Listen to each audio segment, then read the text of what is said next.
तुला म्हणलं ये आय काय झालं आली सोयी की सारी रातवान नवड्याचे घर सोडित नाही अंडी घालत असावी त्या गोगल गायचं ऐकून झालंय वाटून नाही ती म्हणते म्हाताऱ्याकडे जाऊया तिचं काय आहे तेव्हा ते तुला गाडी हवी याला गाडी नाही जीव माझा गेला खुल्या झाला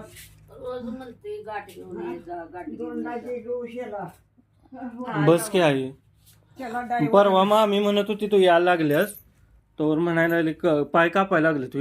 येस तोवर त्या दादानं हे न बापू म्हटला माग जावा असले उन्हाचे आलीस पण उन्हाचं कुठलं सकाळचे 10 वाजता झुडपी धनगऱ्यांची होती तर म्हणली मांड्या त्या कापायला लागले त्यातलं माग जावं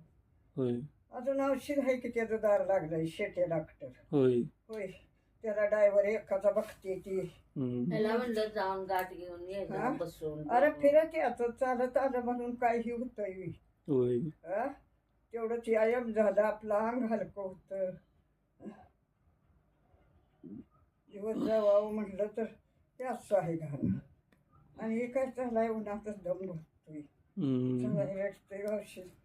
साखरेच्या गोळ्या आहेत आता कसं नाही आता आलो बसत उठत गाडी 2 चाकी उभं त्या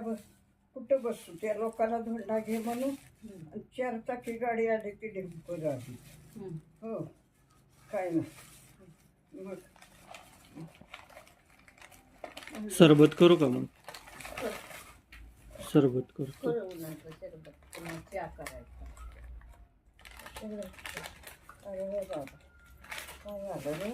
अरे सजुऱ्याच्या लोकांना दिल्या आणि सजुऱ्याच म्हणून हे बघ चिवडा यात घातला असू दे कशाला आहे काय आणायचं अरे दिल्या त्याच्या कशाला? ठेवल्याच्या हा. कसलं माझं जीव जाईन कशी 4 सजुऱ्या वर्षाने दिले त्याच्यात कशाला आणायचं तशाच ठेवल्याच्या राहिल्यास राहून दे की त्याला काय आणि ही चिवड्याची पुडी होती गंटली नसली घेऊन कावरं कर्यावाने पुढं जाणं होतंय का नाही मला वर्षाला बसते असा विचार केला मग आणि ती सरकारी आता काय बनवा का काय हा 2 दिवस 2 दिवस खायचं 2 दिवस तुला दिलेल्या कशाला आणून मला कराय बोलली ती दिली म्हणली 4 दिवस तांदळाच्या पिठाचे केलते हो मी केलं तसली हा मी पोऱ्यात आहे खायला केलं तुमचं आहे कोणताच होतं काय कोण आणतं काय इडूरचे बाईचं मला आलेला मागले 4 दिवस काय म्हणत काय नाही बाबाला घेऊन ये म्हणावं गाडीने 4 चाकी हम्म. म्यावर